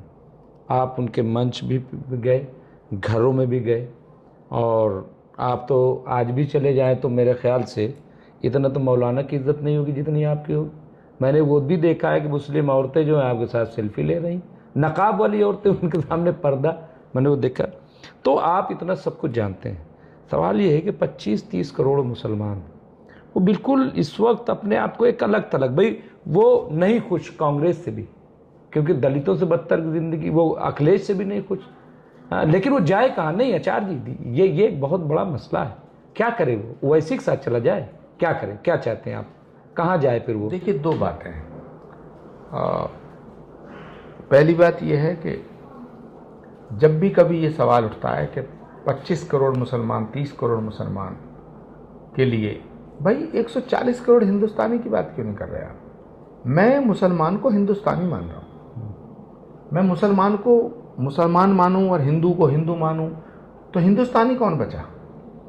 मैं यही तो कह रहा हूँ। मुसलमानों को ये समझना पड़ेगा कि वो हिंदुस्तानी पहले हैं, मुसलमान बाद में। नहीं तो फिर ये बात। और दूसरी बात, आपने कहा वो कहाँ जाए?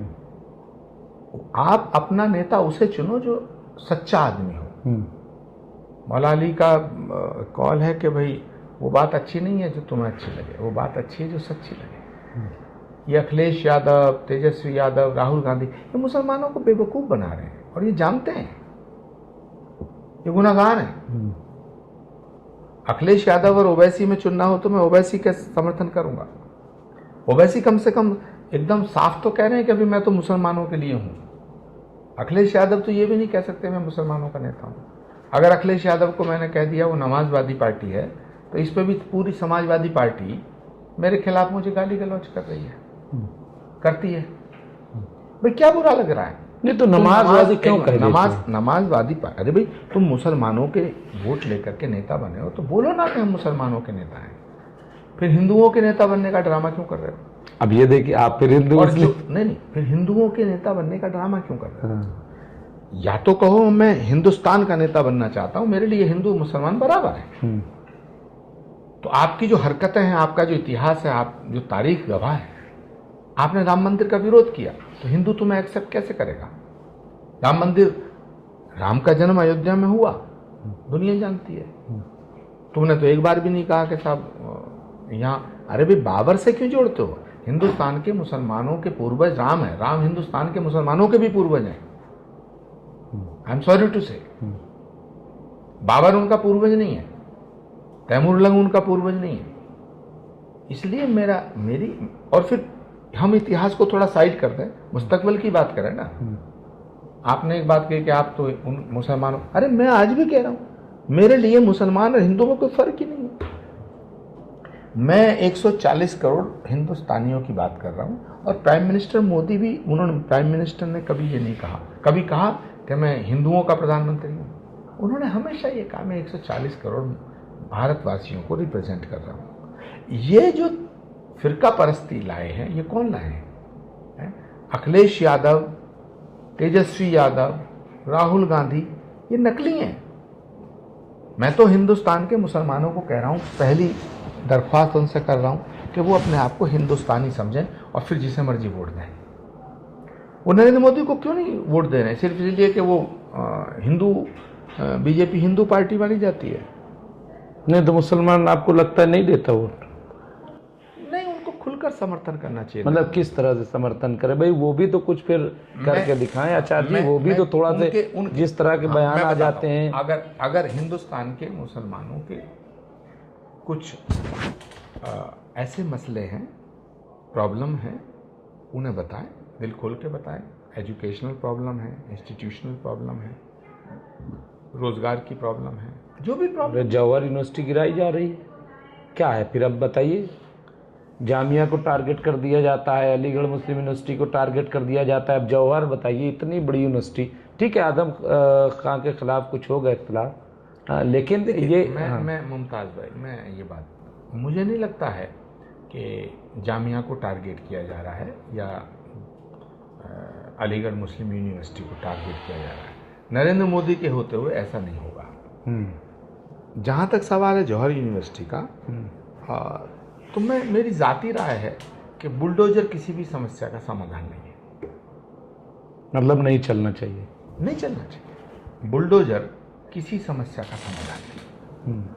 आप तो आजम खां के घर भी गए थे जब वो थे। सवाल आजम खां का नहीं है। सवाल आजम खां ने अगर गुनाह भी किया है और आजम खां ने गुनाह नहीं किया, इसका फैसला तो अदालत करेगी। लेकिन अगर कोई भी व्यक्ति कोई इदारा खड़ा करता है, कोई यूनिवर्सिटी खड़ा करता है, स्कूल खड़ा करता है, तो स्कूल ने गुनाह नहीं किया है, इमारत गुनाह नहीं करती।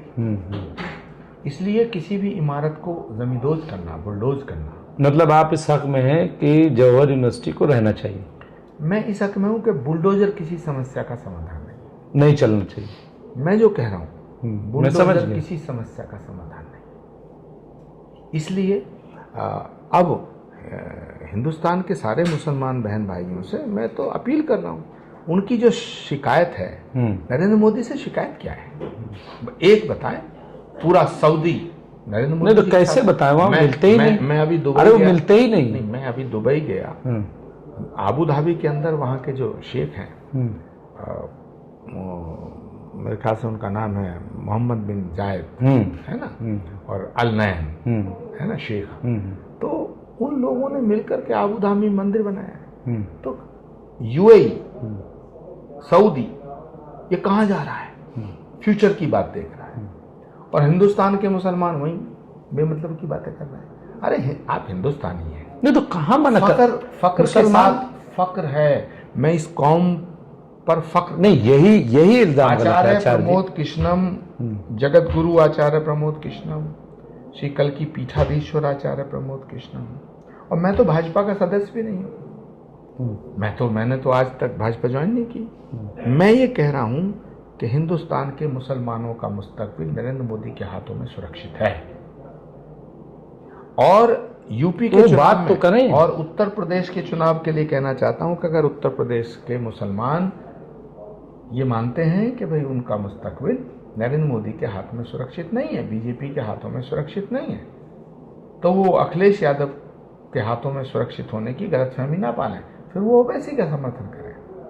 अखिलेश यादव से ओवैसी लाख जगह नहीं। अब मैं ओवैसी पे आ जाता हूँ आखिर में। भाई ओवैसी के बारे में आपको क्या लग रहा है, किस तरह का है, आप उनको कैसा लीडर मानते हैं? सच्चा आदमी है वो, जो बात कह रहा है वो छुप के नहीं कह रहा।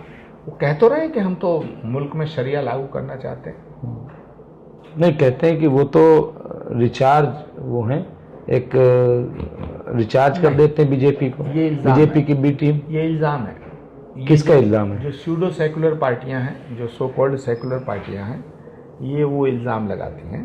और भाई जहाँ जहाँ ओवैसी की पार्टी चुनाव नहीं लड़ती है, वहाँ कैसे बीजेपी जीत रही है? ये गलत है। अच्छा जी, और एक चीज़ आती है ओवैसी के, मध्य प्रदेश में ओवैसी नहीं है, हरियाणा में ओवैसी नहीं है, उत्तराखंड में ओवैसी नहीं है, हिमाचल में ओवैसी नहीं है, दिल्ली में ओवैसी नहीं है। क्यों जीत रही है बीजेपी? ये भयभीत है। हिमाचल में तो कांग्रेस ओवैसी से नहीं, एक मिसाल हम ठीक बात, बीजेपी आ जाएगी। लेकिन अच्छा चलिए और थोड़ा सा हम देखें, ओवैसी की बात कर रहे हैं, क्या लग रहा है ओवैसी तमाम अपोजिशन पार्टी जो सेकुलर उनके साथ नहीं जाना चाहते, या सेकुलर पार्टी ओवैसी को नहीं लेना चाहते? क्या सेकुलर, कहाँ से आपको क्या लग रहा है? ये जो सेकुलर पार्टी है ये सेकुलर नहीं है, ये कम्युनल है। ये कैसे आप कह सकते हैं? क्योंकि कम्युनल तो बीजेपी है। नहीं, BJP is not communal party. BJP राष्ट्रवादी पार्टी है, वो ढोंग नहीं करती। उन्होंने कहा भी हम राम मंदिर का समर्थन कर रहे हैं, किया, क्योंकि राम मंदिर का मसला हिंदुओं मैक्सिमम अक्सरियत से जुड़ा हुआ था, एक विषय था। लेकिन उसके बाद उन्होंने कह दिया कि बाकी जो चीज़ें हैं वो कोर्ट डिसाइड करेगा। कितनी बार मोहन भागवत ने बोल दिया कि पुराने गड़े मुर्दे मत उखाड़ो। लेकिन ये जो सेकुलर पार्टियां हैं बेसिकली कम्युनलिज्म जो फैला रही हैं, वो सेकुलर डिवीजन ये करना चाहते हैं, क्योंकि इन्हें अपनी दुकान बंद होने का खतरा है। इन्हें ये खतरा है कि जिस दिन मुसलमान समझदार हो गया और उसे ये पता चल गया कि ये सेकुलरिज्म नहीं है, ये झूठ बोल रहे हैं, ये नकली समाजवादी हैं और नकली नमाजवादी हैं, उस दिन इनकी दुकान बंद हो जाएगी, क्योंकि इनकी दुकान में सौदा ही मुसलमान का है।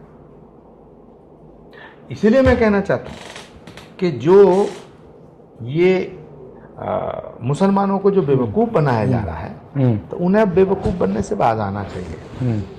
उत्तर प्रदेश का चुनाव आ रहा है भाई, 10 साल 2 बार से योगी आदित्यनाथ चीफ मिनिस्टर है, उत्तर प्रदेश में बीजेपी की हुकूमत है। क्या हो गया? 2-4 अपराधियों को छोड़ दो तो कौन से मुसलमान के को कोलूम पेल दिया गया? कौन से मुसलमान के खिलाफ जुल्म हो गया? आप संभल आइए, आप मुरादाबाद आइए, सब कारोबार चल रहा है, हमारे रिश्ते जैसे जिससे थे वैसे आज भी हैं। कल की धाम आप आइए, जैसी खिदमत में मुस्लिम लड़के और हमारे मुसलमान बहन भाई पहले थे वो आज भी हैं। ये कोई भेदभाव तो ये तो यहाँ बेकार मीडिया की चीज़ है, हवा बना दिया है कि साहब नहीं कह रहे आचार्य जी अब ज़्यादा हिंदुत्व की बात करने लगे ना। हिंदुत्व ज़्यादा और कम की बात ही नहीं है, हिंदुत्व विषय नहीं है, विषय है सनातन। नहीं तो अच्छा चलिए आपसे ही जान लेते हैं 2 चीज़ें, सनातन और ये हिंदू, ये क्या, इसको कोई क्लियर नहीं करता है कि भाई सनातन क्या है? सनातन माँ है, उसके सब बच्चे हैं, हिंदू भी उसके बच्चे हैं, सिख भी उसके बच्चे हैं, बौद्ध भी उसके बच्चे हैं, जैन भी उसके बच्चे हैं। ये अलग धर्म नहीं है, जैन सिख बौद्ध हिंदू सब एक है, ये सब सनातनी है। और 1000 साल पहले चले जाओ तो मुसलमान भी सनातन है। हाँ तो क्यों अलग कर रहे हैं? और सनातन होने का मतलब किसी पर्टिकुलर एक कम्युनिटी से जोड़ना नहीं है। सनातन होने का मतलब है जो सूरज को मानता है, चांद को मानता है, हवा को मानता है, जो प्रकृति को मानता है, नदियों को मानता है, जो मानता है कि सूरज चांद सितारे पहाड़ धरती समंदर ये सब परमात्मा ने बनाए हैं, वो सनातनी है। ये तो कुरान भी कह रहा है वशम से वजुहा, वो तो वल कमर इज़ा तला, ये तो इसको इतना उलझा क्यों दिया गया? झगड़ा किसी किताब ने पैदा नहीं किया है। तो उलझाया क्यों गया? इस सियासत किताब को पढ़ करके उसका तर्जुमा करने वाले नहीं तो आचार्य जी इसको ठीक क्यों नहीं कर रहे हैं? यही तो मैं आया हूं। आचार्य जी का काम तो यही है कि इसे ये जो उलझी हुई गांठ है जो खुल नहीं पा रही, इसको आचार्य जी क्यों नहीं सुलझा रहे हैं? ये नेता सुलझाने नहीं देते। जब मैं कांग्रेस की तरफ था तो कुछ कट्टरपंथी लोग कहते थे कि मैं तो मौलाना हो गया हूं। अच्छा, मेरा गुनाह क्या था? मैं कल भी ये मानता था कि पैगंबर इस्लाम हुजूर सल्लल्लाहु अलैहि वसल्लम और मौला अली सिर्फ मुसलमानों के नहीं है, जितना मुसलमानों के हैं उतना हिंदुओं के हैं। मैं आज भी ये कहता हूँ कि राम सिर्फ हिंदुओं के नहीं है, जितना हिंदुओं के उतना मुसलमानों। बिल्कुल, क्योंकि कोई भी सूफी संत फकीर पैगंबर अवतार रसूल एक के होते नहीं, ऋषि मुनि महात्मा किसी एक कौम के लिए नहीं आता, वो पूरी कायनात के लिए आता है। इसीलिए मौलाए कायनात कहा गया हज़रत अली को, पैगंबर इस्लाम को रहमतुल आलमीन कहा गया है, भगवान श्री राम को मर्यादा हिंदू नहीं कहा गया, मर्यादा पुरुषोत्तम कहा गया। लेकिन ये जो सियासत है ये सबको बांटती है, मगर इसमें जो सबसे ज़्यादा गुनाहगार मैं मानता हूँ किसी को, तो वो जो आदमी बोल रहा है, जो भीतर है वही बोल रहा है, वो गुनाहगार कम है। उसकी बात कड़वी लग सकती है, मेरी बात कड़वी लगेगी। जब ये छपेगा, इंटरव्यू छपेगा, ये इंटरव्यू आएगा तो हिंदू हमारे मुस्लिम बहन भाइयों को ये बात कड़वी लगेगी कि मैं क्यों कह रहा हूँ कि यूनिफॉर्म सिविल कोड आना चाहिए। ये बात कड़वी ही रहे, लेकिन सच्ची है। जो आगे आने वाली जनरेशन है, जो आगे आने वाला वक्त है, वो ये चाहेगा कि सब एक समान हो। इसमें क्या बुरी बात है? हिंदू भी एक समान, मुसलमान भी एक समान, बात खत्म हो गई। काबिलियत के ऊपर फैसला हो। नहीं कह रहे मजहबी मुदाखलत करने की कोशिश कर रही है। नहीं, इसमें मजहबी मुदाखलत कहाँ से आ गया? नहीं आएगा, बिल्कुल नहीं आएगा। भेदभाव करने के तो खिलाफ है इस्लाम। इस्लाम की बुनियादी तामील तो भेदभाव के खिलाफ है। तो आप जो चीज़ आपको सूट करती है, अब ये तो उसी तरह से हो गया ना, कि कोई लड़का अगर लड़की पकड़ छेड़ता हुआ पकड़ा जाए, वो भगवान कृष्ण का उदाहरण दे दे। हाँ, तो जो आपको सूट करे वो ठीक। हिंदुस्तान बहुत बड़ा मुल्क है और भारत और मजबूत हो, ये हिंदू भी चाहते हैं, मुसलमान भी चाहते हैं। नफरत कैसे कम होगी आचार्य जी? जैसे मैं बोल रहा हूँ ऐसे ही कम होगी। यूनिफॉर्म सिविल कोड लाइएगा, उसको एक्सेप्ट कीजिएगा। बल्कि यूनिफॉर्म सिविल कोड की डिमांड मुसलमानों को करनी चाहिए, बिल्कुल करनी चाहिए। मथुरा के अंदर भगवान कृष्ण का मंदिर बनना चाहिए, ये डिमांड मुसलमान भाइयों को करनी चाहिए। कितनी कुर्बानियां दी हैं देश की आज़ादी में मुसलमानों ने। तो ईदगाह को तोड़ के ही क्यों? सवाल तोड़ने का और सवाल बनाने नहीं, मतलब यही चीज में सवाल इमारतों में क्या रखा है, वही मैं कह रहा हूँ, इमारतों में क्या रखा है। लेकिन जो मसला आस्था से जुड़ गया है, दिलों से जुड़ गया है। नहीं, आस्था तो पहले थी, नजीर अकबराबादी मुगलों के दौर में लिख रहे हैं। भारत की गुलामी के दो पीरियड है ना। एक है अंग्रेजों की गुलामी, जब अंग्रेजों से लड़ाई लड़ी तो हिंदू और मुसलमान ने मिलकर लड़ी। लेकिन अगर 1000 साल पहली बात करो तो उस समय जो बाहर से लोग हमलावर आए, उसमें हूण आए, मुगल आए, अफगान आए, उसमें तैमूर लंग हैं, बाबर हैं, सिकंदर लोदी हैं, सब हैं, महमूद गजनवी हैं, मोहम्मद गौरी हैं। तो वो दो पीरियड है। तो उस अगर 1000 साल पहले महमूद गजनवी ने कोई मंदिर तोड़ा, और ये बात मुमताज़ भाई सच है, क्योंकि उन्हें मस्जिद बनाने के लिए मंदिर तोड़ने की तो कोई ज़रूरत थी नहीं, इतनी ज़मीनें थी। तो उन्होंने जो मंदिर तोड़ के मस्जिद बनाई, तो वो तो इस्लाम के हवाले से ठीक नहीं किया। लेकिन आचार्य वो प्रॉफिट नहीं थे, बादशाह थे, और वो बादशाह बने। मैं अब वहीं पे आ रहा हूँ। उन्होंने वो गलती की, हम मानते हैं, नहीं उन्होंने गलती की, अब वही गलती हम दोहरा रहे हैं, ये कहाँ तक ठीक है? देखिए, इस्लाम कि हम कह दें कि साहब वो जो है हम बिल्कुल वहीं पे। पहली बात तो मंदिर को तोड़ के मस्जिद बनाने की इजाजत इस्लाम नहीं देता। इस्लाम किसी डिस्प्यूटेड लैंड पे भी नमाज पढ़ने की इजाजत नहीं देता। तो सच्चा इस्लाम लाओ ना। ये जो जितने भी झूठे लोग हैं, नहीं 40,000 की लिस्ट लिए घूम रहे, पूरा देश खोदने पे आमादा है। आप कह रहे हैं कि सच्चा इस्लाम लाओ। कोई नहीं देश खोदेगा, कोई देश नहीं खोदेगा। अरे लेके घूम रहे हैं, ऐसे देश नहीं खोदेगा। ये सब बेकार की बात है। मैं नहीं तो आप सुप्रीम कोर्ट ने फिर एक बार कहा कि भाई बैठ करके हल करो, कैसे हल होगा बताइए? बैठ के हल होगा ही नहीं। ये बैठ के हल नहीं होगा। ये दो चीज़ें ऐसी हैं जो हिंदू सेंटिमेंट्स से जुड़ी हुई हैं, जिसमें मथुरा है। अब मुझे बताओ, कल की धाम जहाँ बन रहा है उस पर पाबंदी अखिलेश यादव ने लगाई, क्यों लगाई भाई? वहाँ तो ज़मीनी प्रॉपर्टी का डिस्प्यूट ही नहीं था, वो ज़मीन तो खरीदी हुई है। तो ये जो ऐसी हरकतें करके ये सिर्फ उलझाया गया, तो हिंदू सेंटिमेंट्स को हट किया गया। तो मैं मुमताज़ भाई दूसरी बात, कोई ऐसा रास्ता आपको नजर आ रहा है कि ये झगड़े खत्म हो जाए, भाई आगे बढ़े? सच को स्वीकार करो। अगर बाबर ने मंदिर तोड़ा तो उस मंदिर को मस्जिद बनाओ, मस्जिद को मंदिर बनाओ, मैं ये नहीं कह रहा। जहां मस्जिद है उसको मस्जिद बनी रहने दो, लेकिन एक्सेप्ट करो कि हाँ ये मंदिर तोड़ के बनी। हिंदुस्तान के सारे मुस्लिम भाई बहन और स्कॉलर्स को मैं निवेदन करना चाहता हूँ, रिक्वेस्ट करना चाहता हूँ कि इस्लाम झूठ के पक्ष में नहीं है। इस्लाम एक ऐसा मज़हब है जो हकीकत और सच के ऊपर टिका है। तो सच बोलो, जो हो गया है, अगर गलती हो गई है उसको भी स्वीकार करो, और किसी भी कीमत पर किसी के दिल को मत दुखाओ, किसी भी कीमत पर किसी की संपत्ति पे नियत खराब मत करो। जो भारत पे हमला करने वाले लोग आए, ये हमलावर थे, इसे मानो। ये बादशाह नहीं थे, यहाँ आकर के बादशाह बने, पहली बात। दूसरी बात, ये पैगंबर नहीं है, ये नबी नहीं है।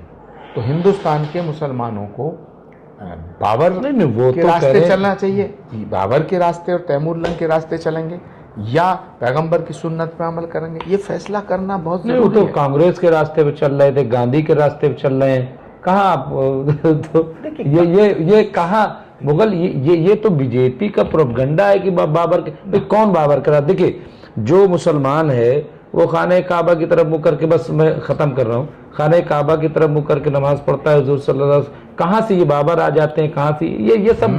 बीजेपी प्रोपगंडा नहीं लग रहा आपको? ना, ये बीजेपी का कोई प्रोपगंडा नहीं। बीजेपी तो पैदा कब हुई? 1980 में। बाबर तो आया हजारों साल पहले, लेकिन हकीकत है ना, इतिहास गवाह है। कांग्रेस ने बाबर का समर्थन किया। अगर कांग्रेस बाबर का समर्थन नहीं करती तो कांग्रेस कहती कि साहब हाँ अयोध्या में बाबर ने मंदिर तोड़ा। कांग्रेस ने की। कांग्रेस का आज भी कोई नेता नहीं कहता नहीं कह रहे टूटा ही नहीं ऐसा, ऐसा कोई साक्ष्य। अब ऐसा ना देखो, जब कोई सेंटिमेंटल चीजें होती हैं वहाँ साक्ष्य की जरूरत नहीं होती, ये अकीदे का मसला है। अब कोई अगर ये नहीं तो अब वहाँ तो हो गया, अगर कोई मुसलमान अयोध्या तो खत्म हो गया, ये नई नई चीज लाते हैं। अगर किसी क्रिश्चियन से ये कहो कि जीसस जिंदा हुए थे उसका प्रमाण दो तो वो नहीं मानेगा, ना दे सकता है, लेकिन कहेगा वो हुए थे। अब हम कोई कहे कि राम भगवान थे या नहीं, नहीं हम उसको नहीं मुसलमान ऐसा सवाल करता ही नहीं मुसलमान देखिए अकीदे का मसला। देखिए मुसलमान को कभी न तो भगवान श्री कृष्ण से एतराज रहा, मैं सहमत, न शिव से एतराज रहा, न भगवान राम से, और तीनों जगह मैं मानता हूँ, मैं एज ए स्कॉलर ये कह रहा हूँ। अरे भाई आप कह रहे हैं कि मैं तो धर्म गुरु होके कह रहा हूँ। हाँ, हिंदू धर्म गुरु कह रहा है कि जो हिंदू पैगंबर की शान में गलत बयानी करते हैं मैं उसे हिंदू नहीं मानता, लेकिन राम की शान में जो गुस्ताखी करेंगे उन्हें वो मुसलमान नहीं है, मैं कह रहा हूँ। तो ये मैं नहीं तो आज भी कह रहा हूँ मैं कि राम जितना हिंदुओं के उतना मुसलमानों के, मैं आज भी कह रहा हूँ पैगंबर जितना मुसलमानों के उतना हिंदू। लेकिन अब आखिर में आचार्य जी एक बात कह दीजिए, बस बात खत्म। सियासत अपनी जगह ठीक है, पंजाब में क्या होगा पंजाब में हम देख ही रहे हैं, लेकिन अब चलिए पंजाब भी क्यों रह जाए, पंजाब को क्या लग रहा है, आम आदमी पार्टी तो दिल्ली में गई। देखिए पंजाब के अंदर भी हिंदू और सिखों को लड़ाया गया, जबकि हिंदू और सिख एक माँ के बेटे हैं दो। सिख हिंदुओं से अलग नहीं है, सिख हिंदू हैं, जैन हिंदू हैं। इसीलिए मैं कह रहा हूं कि ये जो विपक्ष है ये जैनियों को सिखों को ये बताता रहता है तुम हिंदू नहीं हो, तुम हिंदू नहीं हो, तो हिंदुओं को लगता है कि ये हिंदू धर्म। तो माइनॉरिटी कमीशन का क्या होगा जो 6 है? माइनॉरिटी जो कमीशन है वो माइनॉरिटी कमीशन तो सिर्फ उसमें तो सिर्फ मुसलमानों की बात नहीं, वो तो भाजपा भी मानती है उस चीज को। नहीं, माइनॉरिटी कमीशन देखिए, माइनॉरिटी अगर देश में कहीं शुरुआत में थी तो वो तो सिर्फ मुसलमान होने चाहिए, बाकी नहीं होने चाहिए। नहीं, जैन तो हिंदू हैं, सिख हिंदू हैं। नहीं वो नहीं मानते ना कि हम हिंदू। यही तो सियासत है, तो लड़ाई है, नहीं तो झगड़ा है। सारे सिख मानते हैं वो हिंदू हैं, हिंदू और सिख अलग है ही नहीं। चलिए अच्छा, जैन और हिंदू अलग नहीं। अगर जैन हिंदू नहीं तो हिंदू कौन है? सिख हिंदू नहीं तो हिंदू कौन है? नहीं वो नहीं मानते। नहीं क्यों नहीं मानते? ये बीजेपी का जो वोट बैंक है, उनकी जो ग्रंथ है आप देखिए उसमें सब गुरु नानक जी का और उसका गुरु नानक जी खुद राम के भक्त थे। गुरु नानक जी का नहीं, राम का भक्त होना कोई ऐसा थोड़ी है कि जो भगवान राम का भक्त है हिंदू है। ये क्या बात है? भगवान राम का भक्त हिंदू है। नहीं वो हिंदुस्तानी भी तो हो सकता है भाई, नहीं वो अल्लामा इकबाल भी कहते हैं इमाम हिंद। तो हाँ, तो अगर अल्लामा इकबाल भगवान राम को मान रहे हैं तो वो तो हिंदू है। नहीं, हिंदू को एक कम्युनिटी थोड़ी नहीं, ये इसमें हिंदू और हिंदी में क्यों पता देते हैं लोग? हिंदुस्तानी और ये, अरे हिंदुस्तान हिंदुओं का मुल्क है साहब, हिंदुस्तान। हिंदू होना कोई गुनाह है क्या? ना मुसलमान होना गुनाह है? मतलब इससे चिढ़ क्यों है? नहीं, और राहुल गांधी को चिढ़ो तो चिढ़ो, आपको क्यों है? नहीं मुझे बिल्कुल नहीं है, नहीं मुझे बिल्कुल नहीं है, किसी को नहीं, मुझे ऐसा लग रहा है। चलिए अब आखिर में ये बता दीजिए आचार्य जी कैसे देश को जोड़ेंगे, कैसे देश में ये जो नफरत है, हालात और थोड़ा से इख्तलाफात हैं, खौफ है, क्योंकि खौफ में रह करके कोई देश तरक्की नहीं करता। दो मैसेज हैं। तमाम हिंदू नेताओं को मैं कहना चाहता हूँ मुसलमानों से मोहब्बत करें, इस्लाम का एहतराम करें, ये हमारी संस्कृति और हमारे संस्कार है। और तमाम मुसलमान भाइयों से मैं कहना चाहता हूँ कि मोदी से मोहब्बत करना शुरू करें, इस देश के लिए ज़रूरी है। और इन सो कॉल्ड सेकुलर नेताओं का बहिष्कार करें, ये ना हिंदू के हैं ना मुसलमान के हैं। नहीं तो मोदी से मोहब्बत पहुंचाएगा कौन? जब बात निकलेगी तो पहुंच जाएगी, आप और हम पहुंचाएंगे, पहुंचेगी, आप और हम पहुंचाएंगे, 100% पहुंचाएंगे और बात असर करेगी तो खत्म हो जाएगा। ये सब होनी चाहिए एक दिन खत्म। झगड़ा जो है, नफरत जो है, वो कंटिन्यू नहीं चल सकती, नफरत को हारना पड़ेगा। और मोहब्बत वैसे क्या जीतेगी। होगा यूपी में? ओवैसी की पार्टी को मुझे लगता है कि जब सब मोदी की तरफ चले जाएंगे तो वैसे क्या होगा? ओवैसी ओवैसी बुरे आदमी नहीं है यार। मैं ओवैसी साहब से कभी नहीं मिला। अच्छा, मिले ही नहीं? I never met. मेरी उनसे कभी फोन पे बात भी नहीं हुई, मगर मैं उनकी दानेश्वरी की और उनकी साफ गोई की कदर करता हूं। पहली बात, वो आदमी हिंदुस्तान के पक्ष में बोलता है। दूसरी बात, वो अपने हक की बात कर रहा है। तीसरी बात कि वो पाकिस्तान के खिलाफ है, यानी कि जो पाकिस्तान के खिलाफ है वो भारत के साथ है, तो जो भारत के साथ है वो हमारा है। तो ओवैसी को अछूत क्यों मानते हैं? अखिलेश यादव से अच्छा है ओवैसी, राहुल गांधी से कई गुना अच्छा है ओवैसी। बल्कि मैं तो कह रहा हूं कि ओवैसी को पूरी यूपी में नहीं, पूरे देश में चुनाव लड़ना चाहिए। तो आप संभाल लीजिए क़यादत। आप हमेशा ये बात करके अच्छा चलिए, तो मुझे लग रहा है कि इतनी तारीफ है, इतना अच्छा है तो आप नहीं। जब मैं कांग्रेस में था, नरेंद्र मोदी जी के खिलाफ हम लोग बोलते थे, उनकी सरकार के खिलाफ बोलते थे। अच्छा, वो ऐसी आपको दावत दे तो आप चले जाएंगे? ओवैसी क्यों नहीं है? ओवैसी हिंदुस्तानी है। दावत देंगे तो मैं उनकी दावत कबूल करूंगा। पक्का? बिल्कुल करेंगे, लेकिन कौन सी दावत? अब ये तो वक्त बताएगा। नहीं, कौन सी दावत? नहीं, वक्त बताएगा। हाँ, तो ओवैसी साहब से पूछो कि आचार्य प्रमोद कृष्णम को आप कौन सी दावत देंगे, then I will decide what to do. हाँ तो ठीक है, ये तो वक्त बताएगा। लेकिन आप कहीं भी रहे, सच के साथ रहे। मैं जब कांग्रेस में था तो भी मैंने ये कहा था कि 370 हटाने का फैसला मुल्क को एक करेगा, मुल्क के हित में। जब नई पार्लियामेंट बनी तो मैंने कहा ये फैसला अच्छा है। इसमें बहुत सी बातें उठी थी कांग्रेस पार्टी के भीतर, जो नौसिखिए लोग थे, जो खामोखा की बात करते थे। इस देश को समझो। राहुल गांधी और अखिलेश यादव में इस देश की नब्ज को पहचानने की सलाहियत नहीं है। क्यों नहीं है? क्योंकि वो बड़े घरों के बच्चे हैं। इसीलिए मैंने कहा ये सब मोदी को मिलके भी नहीं हरा सकते। जब तक मोदी हैं तब तक मोदी को नहीं हराया जा सकता। ये 2029 छोड़ो, जब तक मोदी प्रधानमंत्री के कैंडिडेट हैं नरेंद्र मोदी को नहीं हराया जा सकता। उसका कारण ये है कि नरेंद्र मोदी के कद का कोई नेता नहीं है। नरेंद्र मोदी एक जमीनी नेता है। अब नरेंद्र मोदी के बाद भाजपा का क्या होगा, ये एक बड़ा सवाल है। और अगर आप चाहते हैं कि एक विपक्ष को ताकतवर देखना चाहते हैं तो राहुल गांधी से, अखिलेश यादव से इन विपक्षी पार्टियों को मुक्त कराओ। किसी गरीब के घर में पैदा हुए बालक को इनका लीडर बनाओ। कांग्रेस का लीडर आज कोई अगर गरीब का घर में पैदा हुआ बच्चा बन जाए तो कांग्रेस ताकतवर हो जाएगी। अब आप लीडर बनते, आप तो वहीं चले गए। नहीं, मैं कहां चला गया? मुझे तो पार्टी ने निकाला, मैंने कांग्रेस थोड़ी छोड़ी। मेरा गुनाह क्या था कि मैं राम मंदिर के शिलान्यास में प्राण प्रतिष्ठा समारोह में गया? मेरा धर्म कहता है कि मुझे जाना चाहिए। और एक बात और मुमताज भाई सुन लो, जो अच्छा हिंदू नहीं है वो अच्छा हिंदुस्तानी भी नहीं हो सकता, और जो अच्छा मुसलमान नहीं है वो भी अच्छा हिंदुस्तानी नहीं हो सकता। बिल्कुल। जो अपने धर्म का नहीं हो तुम्हारे का क्या होगा? बिल्कुल। ये अखिलेश यादव और राहुल गांधी अपने अपने धर्म के नहीं है, तुम्हारे क्या होंगे? तो अयोध्या जाना मेरा फर्ज भी था, मेरा धर्म भी था। मुझे पार्टी से निकाल दिया गया। प्राइम मिनिस्टर से मैं मिल लिया तो मुझे पार्टी से निकाल दिया। प्राइम मिनिस्टर से तो राहुल गांधी मिले तो उन्हें निकालना चाहिए था। प्रधानमंत्री से मिलना अगर पार्टी विरोधी कार्य है तो वो तो राहुल गांधी ने तो संसद में उनसे गले मिले थे, उन्हें निकाले। मैंने कांग्रेस नहीं छोड़ी, माफ करना, और मैंने आज तक बीजेपी ज्वाइन नहीं करी, इसको साफ कर दीजिएगा। I am not member of BJP till today. अब अगर सच बोलना गुनाह है तो मैं गुनाहगार हूं। कभी मुझे कोई हिंदू विरोधी कह देता, कभी कोई मुसलमान विरोधी कह देता। अब आपसे इतनी देर से मैं बातचीत कर रहा हूं, मैंने कहां कहा कि इस्लाम गलत है? मैंने तो कहा कि इस्लाम सच की बात करता है, तो इस्लाम के नाम पे झूठ मत बोलो ना।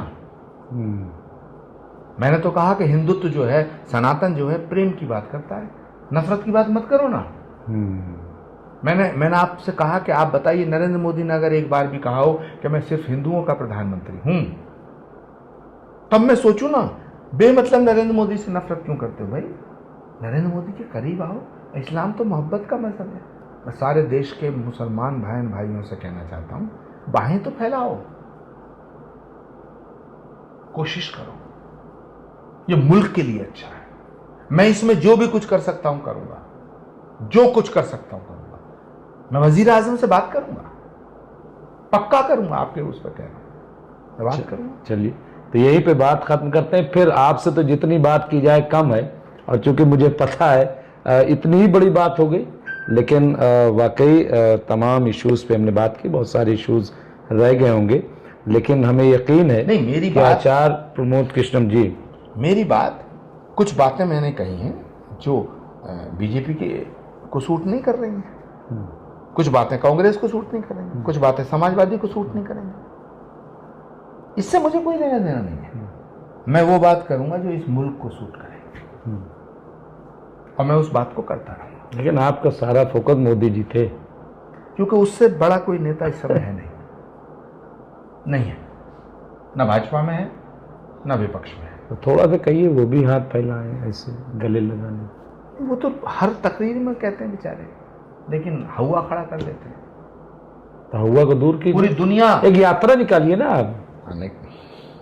चलिए, आप उसके रहबर बनिए। अच्छा, मैं रहबर, लेकिन आपसे उम्मीद है, मैं आपको बता रहा हूँ, आखिर में आपसे उम्मीद है।